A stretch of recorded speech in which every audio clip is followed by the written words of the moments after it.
অ্যামাজনের প্রতিষ্ঠাতা Jeff Bezos আবারও বিবাহ করতে চলেছেন।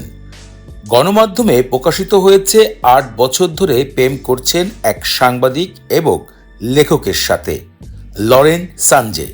তার সাথে ৮ বছর প্রেম করার পরে এবার সিদ্ধান্ত নিয়েছেন দ্বিতীয়বারের মতন বিবাহ করবেন অ্যামাজনের প্রতিষ্ঠাতা জেফ বেজোস।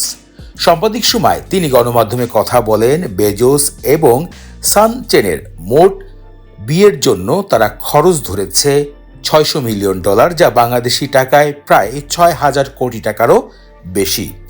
নানা ধরনের জল্পনা কল্পনার শেষে তারা সিদ্ধান্ত নিয়েছে যে তারা এখন একসাথে সংসার করতে পারবে। ৮ বছর তারা লিভ টুগেদার সম্পর্কে লিপ্ত ছিলেন। উল্লেখিত তার প্রেমিকা লরেন সানজেস মূলত পেশাগত একজন সাংবাদিক এবং নামকরা উপস্থাপক। এছাড়াও তিনি হলিউডের অনেকগুলো সিনেমাতে কাজ করেছেন। ইতিমধ্যে জানা গিয়েছে তাদের সম্পর্কের অনেকটা গভীরে পৌঁছে যাওয়ার পরেই তারা সিদ্ধান্ত নিয়েছে তারা বাকিটা জীবন একসাথে থাকতে পারবেন।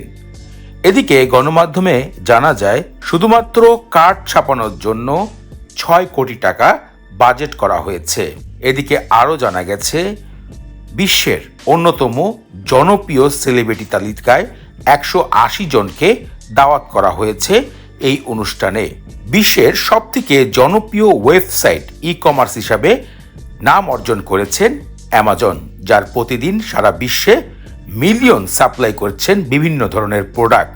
গেঞ্জি থেকে শুরু করে মাদকদ্রব্য ডেলিভারি করা হয় অ্যামাজনের ই-কমার্স সাইটের মাধ্যমে। বিশ্বের প্রথম ভিসা এবং মাস্টার কারেন্সি অনলাইন ব্যবস্থা চালু করেছিলেন অ্যামাজনের প্রতিষ্ঠাতা জেফ বেজোস। মিডিয়া জগতের এমন ইন্টারেস্টিং বিষয় জানার জন্য আমাদের এন্টারটেনমেন্ট আপডেটকে সাবস্ক্রাইব করুন এবং ভিডিওটি ভালো লাগলে শেয়ার করুন আপনার ফ্রেন্ডসের কাছে।